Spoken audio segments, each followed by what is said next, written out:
Our data analysis showed no methane whatsoever. This is a problem when we try to produce methane from hydrates. It keeps shutting itself down, right?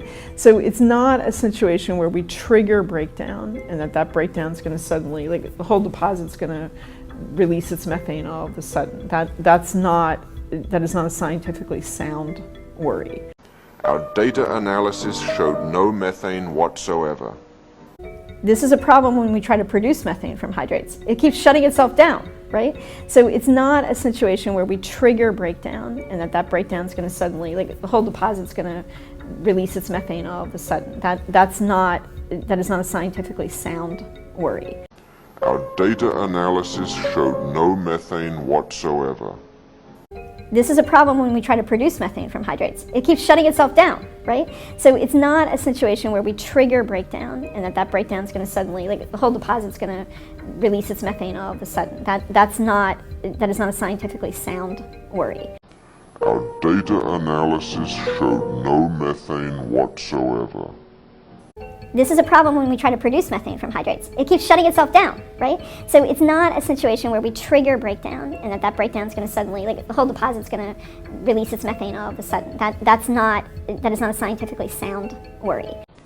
Our data analysis showed no methane whatsoever.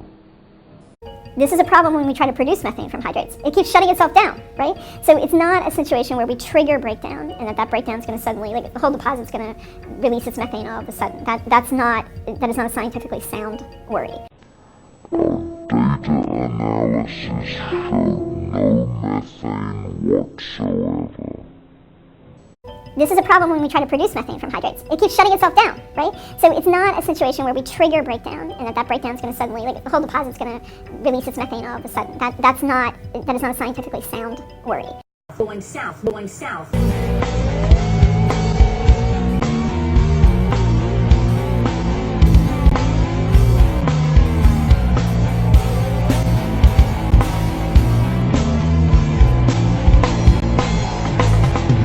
Going south, going south.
promised to cover the IPCC report, or at least talk about it. And the way I see it, this is,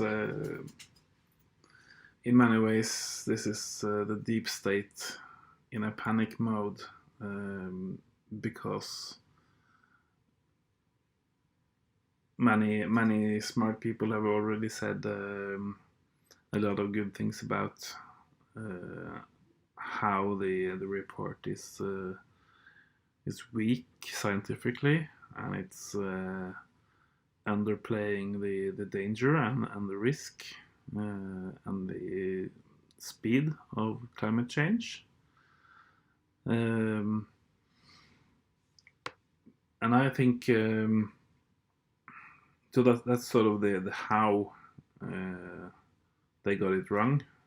It's been covered by Professor Wadhams and other people, but I'll try to go into a bit of why they got it wrong, and call me disillusioned or whatever you want, but I tend to think that, 30 years after the climate panel was created, I tend to think that they're not just making casual, stupid mistakes over and over again for 30 years.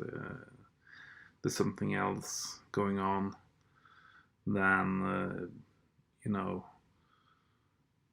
people working for the panel getting it wrong all the time. I don't believe that anymore. I'm sorry. So the deep state wants to keep running this sort of society because of all the benefits for the elite, and so they don't want to put regular people in a panic mode, because they want people like you and I to keep doing our thing and keep paying our taxes to them, so they can continue their party at the top of civilization. And I must say, I'm also a bit disappointed by even great writers from the environmental movement, like James Lovelock, who authored the Gaia theory, the book about the Gaia theory. And he's sort of on the same track as the climate panel and the UN. Lovelock wants to build like 100 new nuclear power stations every year for the foreseeable future, in order to not to save the planet, but in order to save civilization. So Lovelock wants to save global industrial civilization for whatever it takes, and placing that many 100 new nuclear power stations all around the globe every year. That's sort of his solution, in ironic quotes. And we now see the IPCC and the deep state behind it, and the big oil that wants to sell oil for as many decades as even possible, trying to sugar the pill and play down the severity of the climate crisis, and basically just keep the wheels going, for whatever time it's possible. So when it comes to saving the biosphere versus saving the human industrial civilization, I come from a different way of thinking than James Lovelock and the climate panel. I come from the Norwegian deep ecology tradition from Arne Næss, a Norwegian professor of philosophy in the 1960s and 70s and 80s. And central to his philosophy, which he calls deep ecology, is biocentrism. Instead of human centrism, you put the whole living planet, or every living being on the planet at the center of attention, or at the center of your considerations and your thinking. So if I was forced to choose between saving civilization and saving the biosphere, I would go for the biosphere every time, because humans cannot live in isolation without all the birds and plants and animals and living creatures in the sea and everything. It's like we're not an isolated lab animal that can live on some gel or something from the scientists. We are an integral part of the ecosystems, and so I think all this talk about saving human civilization is just ludicrous. I mean, even the green movement has succumbed to that way of thinking, to Lovelock's way of thinking, where it's all about us humans. We can just screw the rest and just save this industrial way of living, and save civilization, and then everything will be fine. But it's like, I mean, that's actually the reason Ness called his philosophy deep ecology, because his way of thinking is far deeper, where you actually take into account all the other creatures and all other living systems, while the regular green movement is the shallow ecology movement in his thinking. And of course, Arne Næss was only the first Western academic to write down these very common sense ecological principles that have actually been a part of most tribal societies all over the globe. But he's sort of the first Western thinker who formalized it and put it into an academic context and published his works and that kind of thing. So he's not he didn't claim credit for the concept of thinking about the rest of the planet, and that's much older than him. But it's an important contribution to the way the Western world and the academic world thinks about itself. Of course, it's mostly ignored even by the Green parties in most countries, because they still have their loyalty deep inside the machine of the industrial society.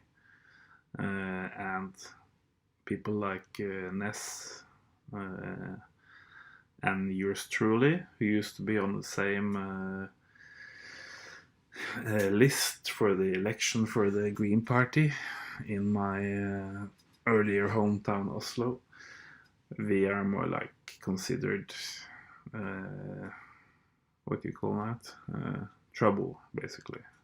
We're like trouble because we have principles. We believe in conserving the ecosystems and the biosphere, and that doesn't make for good elections, they believe, anyway. So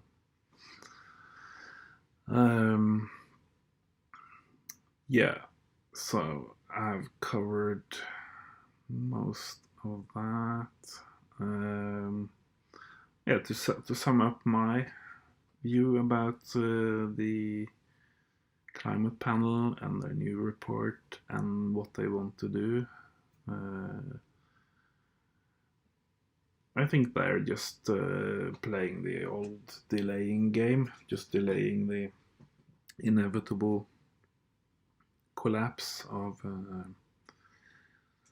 human civilization, and in order to keep the profit stream coming in for I think they're talking about 12 more years now. So it used to be 10 years back in 1989.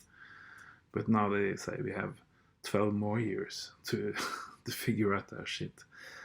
So yeah, it's just it's just bullshit. I think the best thing in a deep ecology, ecocentric, biocentric way of thinking would be for collapse to happen as swiftly as possible, as soon as possible, for global industrial civilization, in order to stop all the pollution, stop all the toxic flows from factories and toothpaste and whatever stupid thing humans are doing. And I think climate change has wrongly been termed as a problem, while all the time civilization has been the problem, and climate change is the solution. So please subscribe to my channel and tell me what you think about these perspectives in the comments below. Okay, bye. U.S. military, and how a report came out recently that they could collapse within 20 years due to climate change. And this is a report that was commissioned by the Pentagon, actually says that. And one, or I believe the top U.S. general commissioned the report. And it's quite alarming what it says, but I think it approaches more of the reality of the situation than lots of other reports and things that I've seen.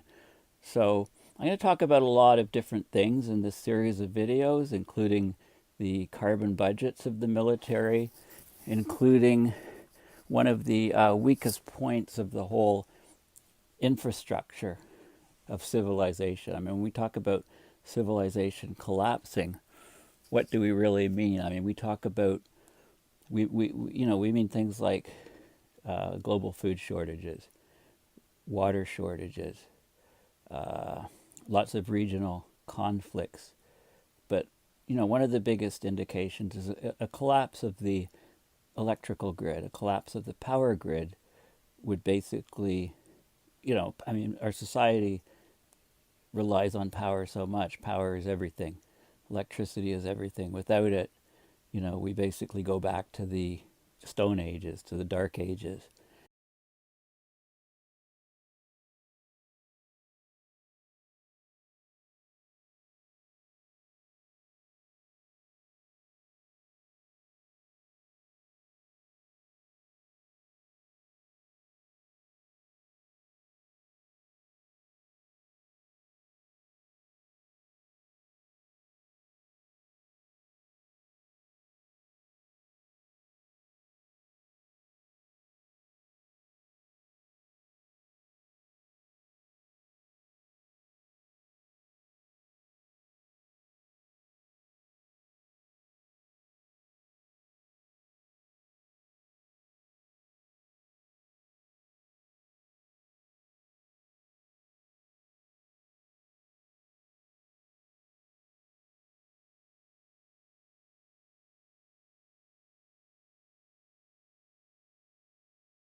Welcome to Talking South, episode 6, where we will go through this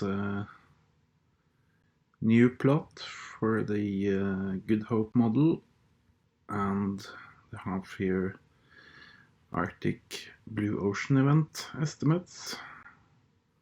But first we go through some of the other charts since the last time. And we will also end up talking a bit about Good Hope in general, or Hope as it's more generally known. The Good Hope being the non-false hope or non-bad hope. Okay. And for the 60%, the 2-year average. The prediction is for 2024 to have a half-year ice-free in the Arctic. And I should say that this Good Hope model is a four-dimensional model, in the sense that you have three-dimensional sea ice, but you also have a set of estimates from the model over time. So you have time and the three spatial dimensions. So that means that the most common model run for the 2-year trend is 2024, although the very latest output from the 2-year is higher than 2024, but 24 is sort of the most frequent pick from the 2-year model. And the four lowest next model predictions are 2033 and 34 and 2035, and they are from the much longer averages, 10 year, 8 year, 9 year, and 7 year. And yeah, if you want to play safe, you would go with like 33 to 34. That's when we would go ice-free for 6 months, but that's not really playing safe, you know, if there is reason to believe that we can go ice-free for half a year, 1 decade earlier, with all of the huge consequences of that. So I think it's wise to keep an eye on these shorter range averages as well. And there is even one even shorter estimate for 2020, which is the 1-year trend, but I've chosen to suspend that for the time being, because the 1 year, as I mentioned, is currently higher than last year and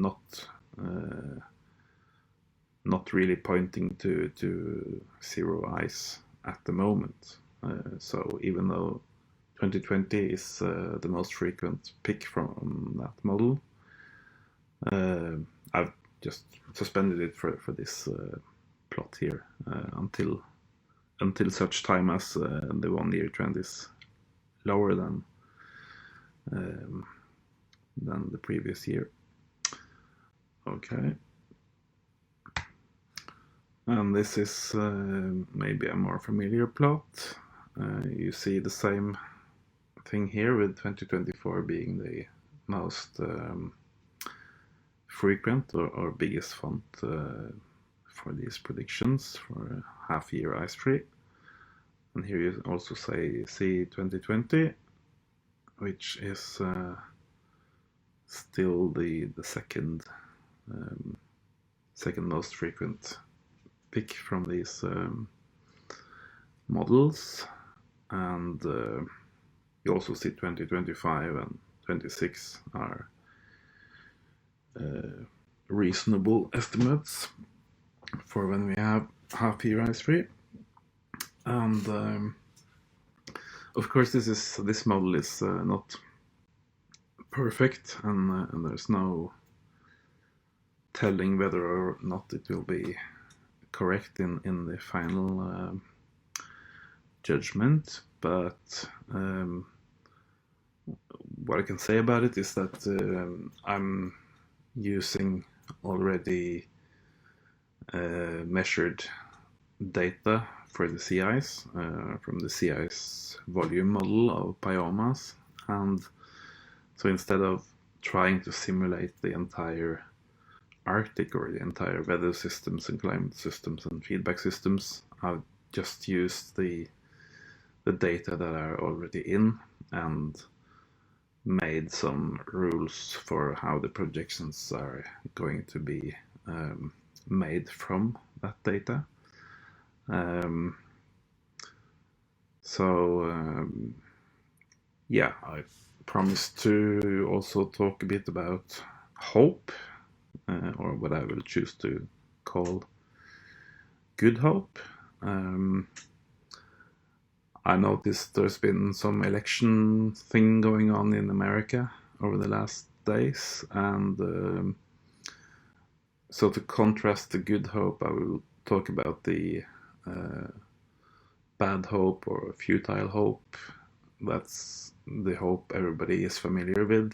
I like, say, the Senate in America being dominated by one party, or the House or the Congress being dominated by that party, and sort of the hope that the entire free press is putting into those things is that if that party wins, or that party wins this or that chamber of power, then we will somehow magically stop climate change, or turn the entire apparatus of the industrial war machine around, just like that, just by turning off a switch. And of course, that's not going to happen anytime soon, and it will not happen in these time frames of 2 to 5 years. There's not going to be a total shift in the capitalistic system in such a short time, and you have experts saying that it's too late to make a significant dent in the trend of global warming. It's already a runaway train.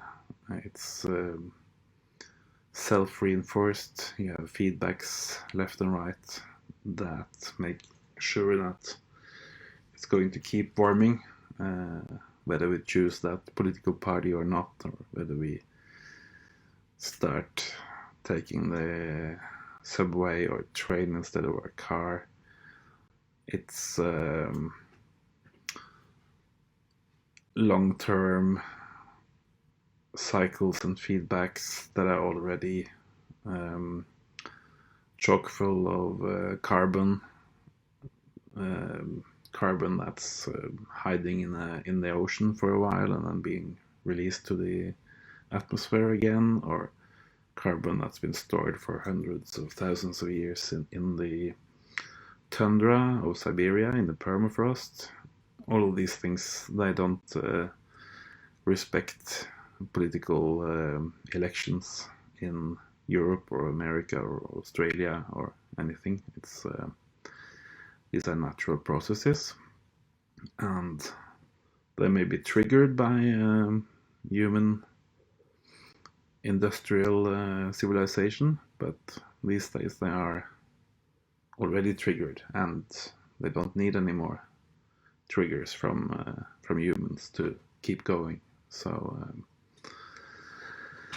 and sort of the hope connected with this, the good hope, is that we are on a course for civilization collapse, and that means that the war machine, the deep state, and what George Orwell called the perpetual wars, that wars are fought for profit and to keep the population in check.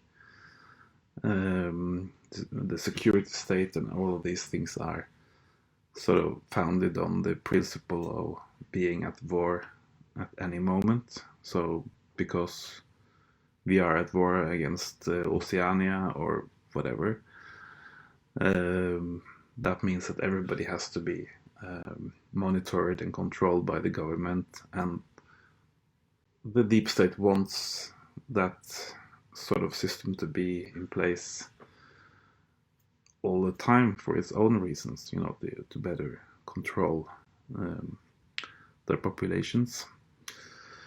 So they wage wars so that their own companies can get the profits from the war industry and from the armament industry and from the aircraft industry and everything. But all of that is going to collapse, of course, together with the industrial civilization. And if you get the kind of feedbacks that are written about in the scientific press, with the carbon in the Arctic, these estimates for a half year of no sea ice in the Arctic are also pretty good estimates for when agricultural crops and whatever feeds human civilization are also going to collapse. So the sea ice is not just some kind of nerdy fascination for one little aspect of the planet, but it's closely connected to our own societies, our civilizations all over the planet. And when the ice collapses, civilization will collapse, will follow very soon, and that's the end of most of the things that good people have been fighting against for so many decades and centuries. That's the end of the war machine. That's the end of all kinds of, oppression and torture and So even though the years after the civilization collapse are not going to be a walk in the park, to put it mildly, at least we won't have all of these senseless wars. We won't have drone strikes killing everybody at weddings. We won't have torture and governments prying into everything we do. So I think, given the choice we have of things to be hopeful about and things that are even remotely possible to come true, I think this hope is, to be quite honest, it's the only hope we can offer. And do tell me what you think about this little rant and what you sort of hope you can see yourself. And I'm hoping to be able to invite to a conversation so that we together can find out what things are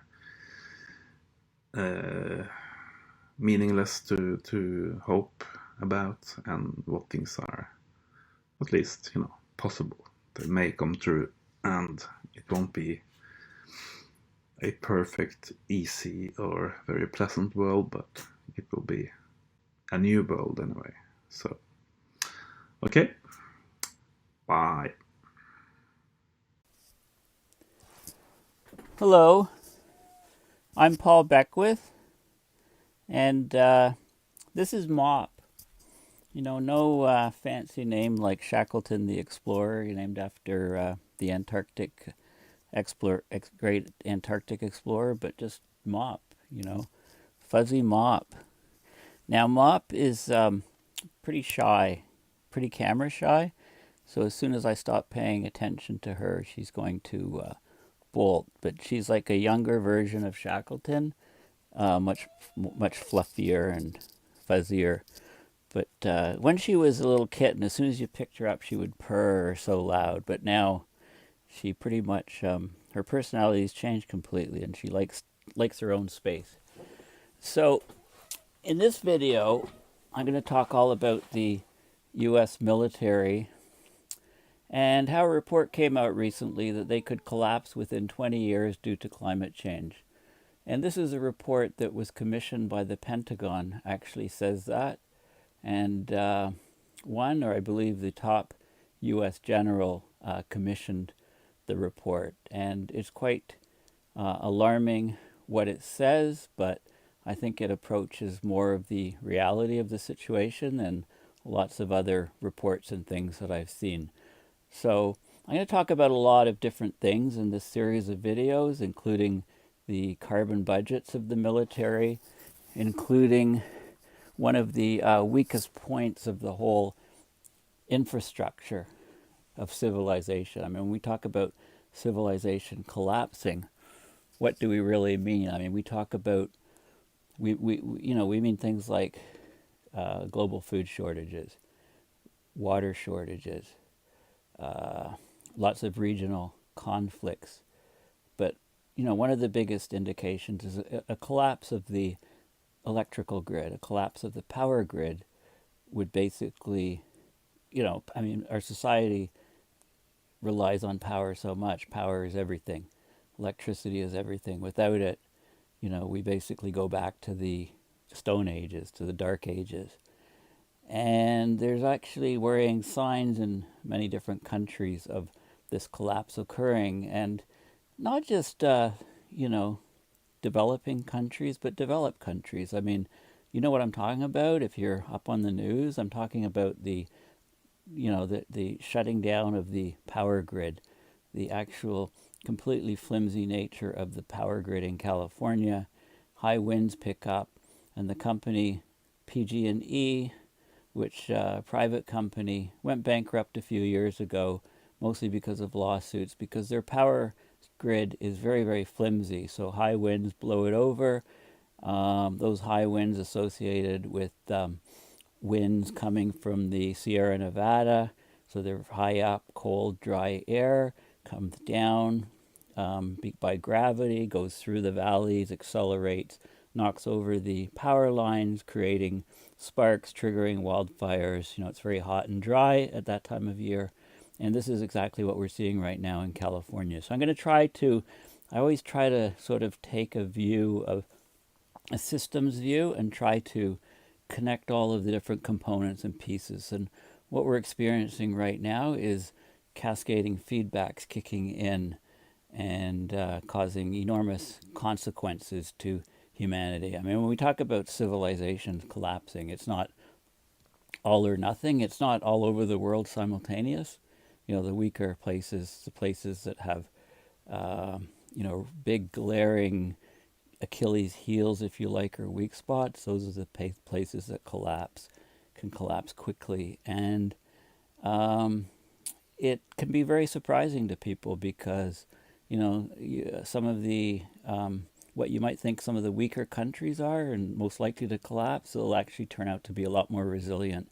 Some of the countries that you think are wealthier and stronger and more resilient fold like a pack of cards, basically. Okay, so let's get right into it. So this is a report. So Google this title and have a look at this is the best article that I've found on this report.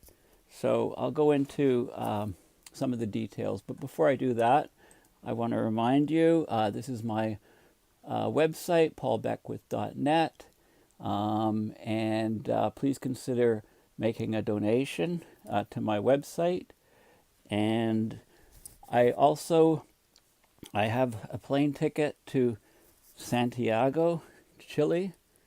So I'm going to the climate conference for the first 2 weeks of December. I'll be giving lots of presentations, meeting people like Greta Thunberg and James Hansen, and there's going to be loads of people there. And I'll be working with a group called Scientist Warning, working for them. I'll be volunteering for them. So I'm basically, this is out of my own pocket. So please consider donating to my PayPal to support my trip, and also GoFundMe has just been set up specifically to raise money to offset travel costs, and I'll make sure I give you those links and everything. I'll be tweeting those links out shortly. Okay, so I have to remind people, to try to think of the big picture, try to think of the overall climate system. It's not just the weather events, it's the long-term changes in the weather events. It's a distribution of how heat is moved on the planet, whether it be via the atmosphere or the oceans. It's about certain regions of the planet warming way, way faster than other regions, like the Arctic, of course, comes to mind, but not just the Arctic. Land warms much faster than water, and high latitudes, the Arctic and Antarctic, warm much faster than lower latitudes. Also, higher elevations warm much faster than lower elevations. So there's all of these different dynamic effects occurring, which are greatly stressing human civilization. So if you go to my Twitter account, I pinned this tweet at the moment. U.S. military could collapse within 20 years due to climate change, report commissioned by Pentagon says. So I'll talk about that.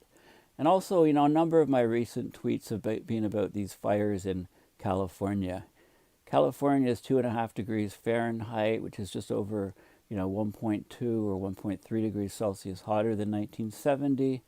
And that's the primary driver. There's of a 5-fold increase in torch forests, in wildfires, massive wildfires, huge structural damage in California.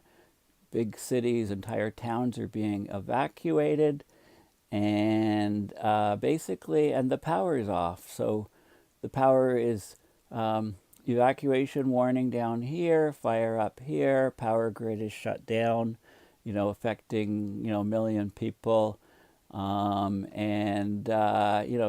Here's basically, a hazardous, long duration, critical offshore wind event, huge wildfires, dry fuels, hot, dry fuels. So they're basically shutting down the power grid to deal with that. So have a look on my Twitter to see all of the details. Now, like I said, this is the article that I'll be talking about in all aspects and in great detail, in this video and in my subsequent videos. So basically a combination of, we've got to eat, we've got to drink, grow food. Lots of the water goes into growing food. When there's, fragile power grid, if we don't have power, we're basically back in the Stone Ages. And these resource limitations cause wars for resources. And these effects are not to be looked at individually, but they're all cascading, devastating effects that one builds up on another, which builds up on another. The whole system is like a stack of dominoes. And one of them tips over and it can bring down the entire system. Okay, so this report, which actually came out a few months ago, but it's only had recent press. Like this is a October 24th article by the great writer Nafiz Ahmed. Make sure you read his book. Now this is American-centric, but it applies all over the world. Americans could face a horrifically grim future from climate change, including blackouts, disease, in a hotter, warmer world. Diseases can spread to regions where they weren't before. We're talking about Zika. We're talking about diseases to people, but also diseases to plants, for example, emerald ash borer, pine beetle disease, things like that. Weaken forests, make them more susceptible to wildfires. Of course, thirst, starvation, and war. The U.S. military itself might collapse, according to the report. And this could happen over the next 2 decades. It doesn't say within 2 decades, but it says over, it doesn't say in 2 decades, rather. It says over the next 2 decades. And we can see signs of these things happening now, and the total craziness in the U.S. centers of power, the government, and the denial. Those are all things which are teetering on collapsing the whole system. Okay, so when you get huge instabilities in the climate, you get instabilities in everything, including in the way we govern. So the senior U.S. government officials who wrote the report are from the Army, DIA, Defense Intelligence Agency, NASA, the Pentagon. Was urged to prepare for the possibility that domestic power, water, and food systems might collapse due to the impacts of climate change as we move towards the mid-century. General Mark Milley commissioned the report. He's Trump's new chairman of the Joint Chiefs of Staff, so he's the highest ranking military officer in the country now. And of course, the report puts him at odds with Trump, who does not take climate change seriously. So it's called Implications of Climate Change for the U.S. Army, and I'll talk about it in detail. It was launched by the U.S. Army War College with NASA. And it was actually available publicly in August via the Center for Climate and Security, but it didn't get a lot of press at the time. Okay, so the two most prominent scenarios in the report, the first is a collapse of the power grid within the next 20 years. And this is very, very real, especially for people in California. Also, whenever we have, the power outages, if you look at power outages, over time we're getting more and more power outages affecting more and more people just from basic storms, torrential rain events leading to flooding, wind events, etc. Whole islands, whole countries are being trashed by slow-moving storms, including slow-moving hurricanes. We just saw that with Grand Bahama and Abaco Island, completely devastated by a parked Category 5 hurricane. We saw lots of damage from a typhoon in Japan, and that caused a huge risk to the nuclear waste and the power plants at Fukushima, for example. So these things are all cascading. Increased energy requirements triggered by new weather patterns like extended periods of heat, drought, and cold could eventually overwhelm an already fragile system. And this is a power system. Also, there are foreign interventions, like the Syria conflict was basically triggered due to climate-related impact. Record drought in Syria, farmers had to move out of the country, 1.5 million farmers into the cities, no jobs, basically, a lot of unrest in the cities, and the country broke up into civil war, and then many, many big players, Russia, U.S., other countries got involved. Now, Bangladesh is one of the most vulnerable countries to climate collapse in the world because such a large fraction of Bangladesh's surface area is very, very low elevation relative to sea level. A sea level rise of a meter or two will displace millions and millions and millions of people and cause huge unrest in an already explosive region. And this is just, the permanent displacement of a large portion of the population of Bangladesh would be a regional catastrophe with the potential to increase global instability. Okay, this is only one country. Globally, over 600 million people live at sea level, basically.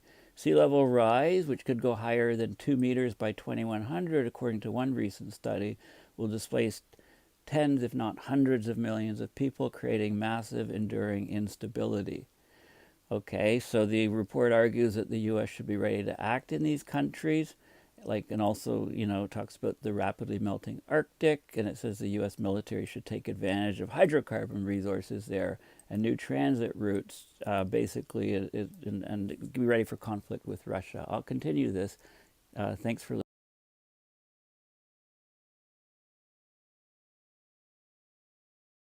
Our data analysis showed no methane whatsoever. This is a problem when we try to produce methane from hydrates. It keeps shutting itself down, right?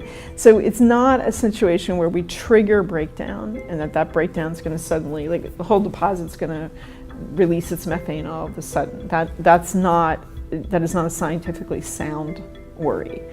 Our data analysis showed no methane whatsoever.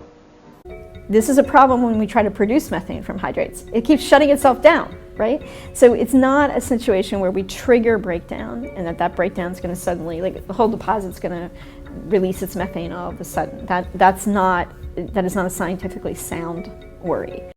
Our data analysis showed no methane whatsoever.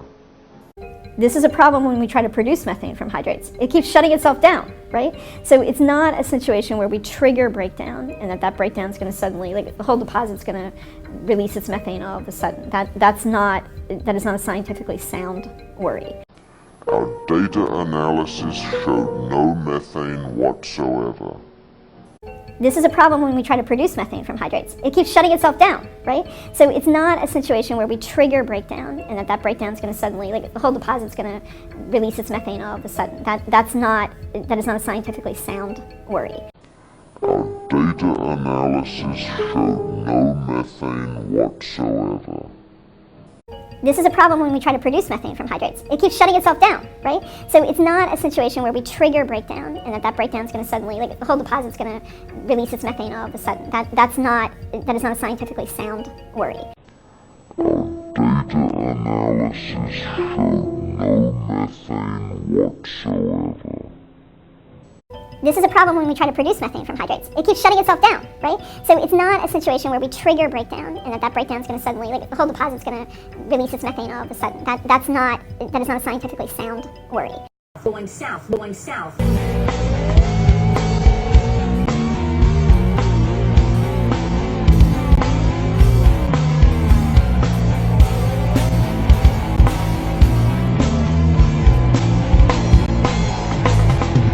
Going south, going south.